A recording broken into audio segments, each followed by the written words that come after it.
Ito po yung tutorial 07 ng YASI Pro Saint Anady Structural Analysis and Design Software for Resilient Reinforced Concrete Building Design Technology Advanced Version.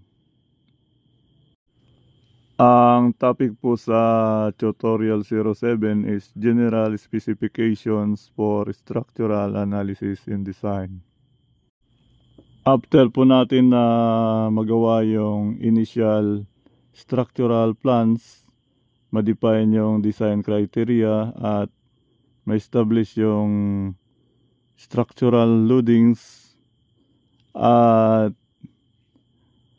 pagkatapos ng structural model analysis ay mag-create po tayo ng general specifications para yung mga informations na kailangan natin sa structural analysis and design ay ma-organize natin dito sa general specifications. Once na inopen po natin yung spreadsheet ng YASI Pro sa Excel, ang una pong makikita natin sa worksheets ng spreadsheet ay ang front page. Next, yung table of contents. Then, yung design result summary. At yung general specifications. Sa pinakataas po ng worksheet ng front page ay nakalagay yung use the word docs cover page.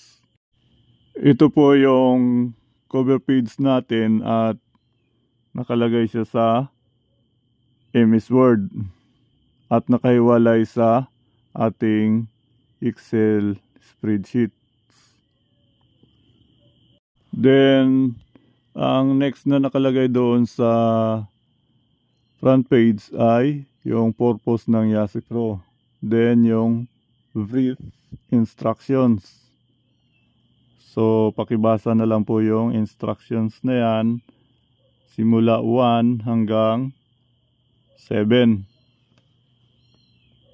Yung table of contents naman ay ang pinakahuli na i-create natin kapag natapos na lahat ng sheets ng structural analysis and design. Yung design result summary naman ay yung pangalawa sa pinakahuling i-create natin. I-insert natin doon yung structural design model at yung mga structural drawings na final output ng ating design at yung mga schedules base doon sa final results ng structural analysis and design na ating ginawa. Ito po yung pinaka main topic natin sa tutorial 07, ang general specifications. So gagawan po natin ng general specifications yung ating gagawing structural analysis and design, na lahat ng information na kailangan natin, yung criteria, yung loadings, at saka yung information ng ating i-design ay dito natin siya i-compile sa ating general specifications.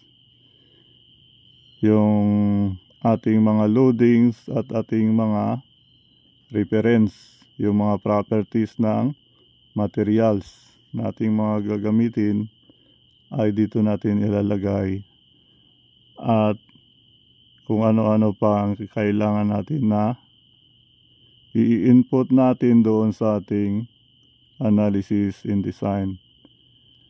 Ito po yung default na nakalagay dito sa spreadsheets. Kung mayroon pong kailangan ninyo na wala ay ilagay lang po ninyo dito at i-edit yung default ng spreadsheet. So, hindi na po natin kailangan magbuklat ng pagkatagal-tagal sa NECP sapagkat nilagay na po natin dito sa ating general specification yung mga pages na ating kailangan kapag naghahanap tayo ng information na gusto nating malaman. Nandyan po nakalagay yung lahat ng pages. So, yan po ang ating gagawin pagkatapos ng structural model analysis ay ang mag-create ng general specifications para sa structural analysis and design na gagawin natin. Kung wala na po kayong idadagdag o babaguhin, pwede nyo na pong gamitin yung default ng general specification ng YASI Pro sa spreadsheets na ito. At yan po ang lahat sa tutorial 07. Maraming salamat po. Thank you and God bless.